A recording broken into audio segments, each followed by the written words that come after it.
história. Que antropologia é essa que precisa se reinventar ou, na verdade, destruir um pouco as suas bases para encarar os desafios que se colocam nesse momento?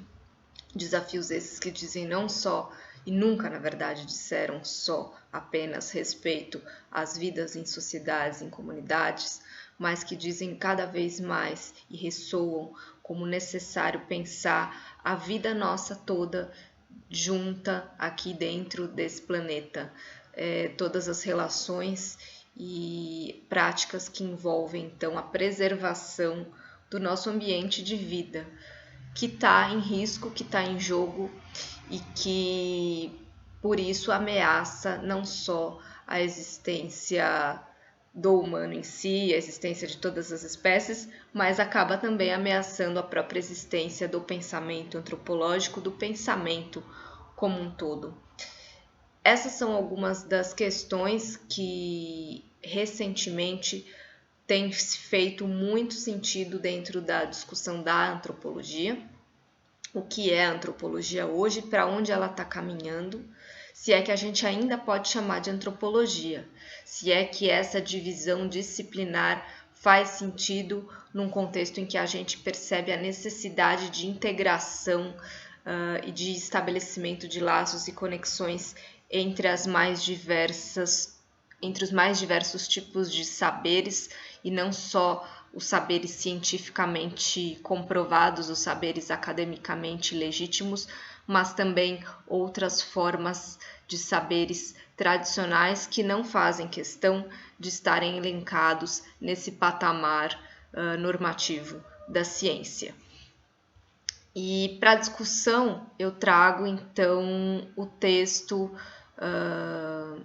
de Stélio Marras, que fala sobre uma antropologia do entre, que é uma antropologia que está justamente preocupada em pensar esses mutualismos, essas simbioses e fundar outras narrativas de humano, que não é humano ele mesmo, mas um humano no mundo, um humano em relação. E por isso ele fala então em antropologia do entre, porque é no entre, é no meio, é nessas relações que ocorre essa percepção de um descentramento do ser humano, que agora não faz mais sentido tomá-lo como principal agente. Se no surgimento da antropologia isso colocou como um pressuposto, né? A antropologia estuda as relações humanas e acabou-se então ficando neste elemento, né, dessas relações, restringindo o campo, no momento em que era necessário a cada disciplina criar o seu campo de estudo, criar as suas fronteiras para se legitimar enquanto tal. As abordagens de hoje, na verdade, elas precisam desse descentramento. Elas precisam, de fato, encarar a ideia de que estamos em relação. E para isso é preciso não apenas promover trânsitos entre as disciplinas, porque isso, segundo Stélio, só se tornaria estáveis nos lugares em que elas já se estabeleceram, mas de fato entender esses entremeios disciplinares que surgem nessas diferentes relações que se estabelecem. Então, estamos aqui discutindo, sim, uma visão de humanos, não humanos, animais, plantas, espíritos, diferentes espécies, tudo isso em simbiose, tudo isso em relação, a partir da qual a Terra, esse grande sistema, na verdade chamado Gaia, esse grande sistema, esse conjunto de inter-relações se sustenta e cria correlações, cria possibilidades e também está criando a sua destruição a partir dessas reações a relações que estão levando, diria Latour, para uns vínculos muito negativos que vão acabar gerando a derrocada de nós mesmos, né? Então, nesse momento de pré-destruição de nossa espécie, a gente está sendo obrigado a pensar nesses termos, né? De que, de fato, estamos em relação e estamos em troca, e é a partir dessas trocas que a gente sobrevive. E essas trocas são com a atmosfera, o ato de respirar, o ato de caminhar, por exemplo, numa floresta, ter contato com os animais, cultivar as suas plantas.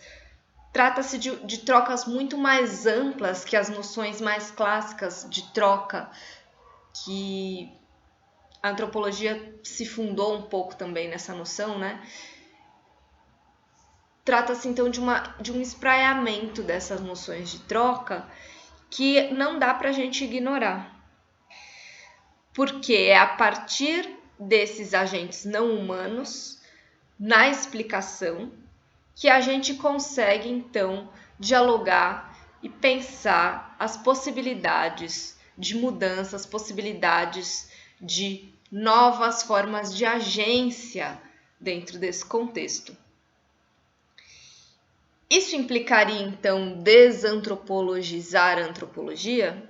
Isso significaria, então, o fim desta ciência?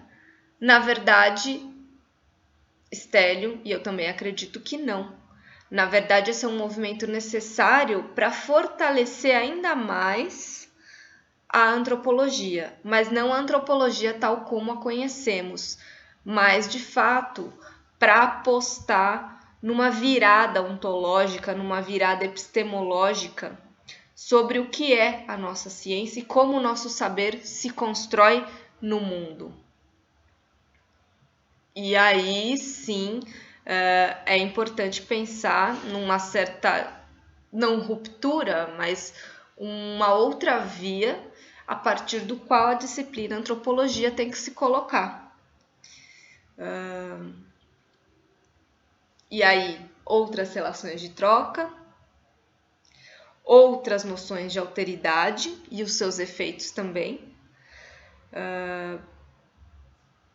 e outros mundos possíveis diferentes de um mundo moderno construído e pautado como referência universalizante a partir do qual os outros saberes que a antropologia descobria de alguma forma sempre estavam em diálogo, em alguma correlação. Essa virada epistêmica permitiria, talvez, a nós, antropólogos, estudiosos das relações, criar toda uma nova maneira de pensar, de conceber ideias que permitam, de fato, dialogar com o que está acontecendo na nossa contemporaneidade.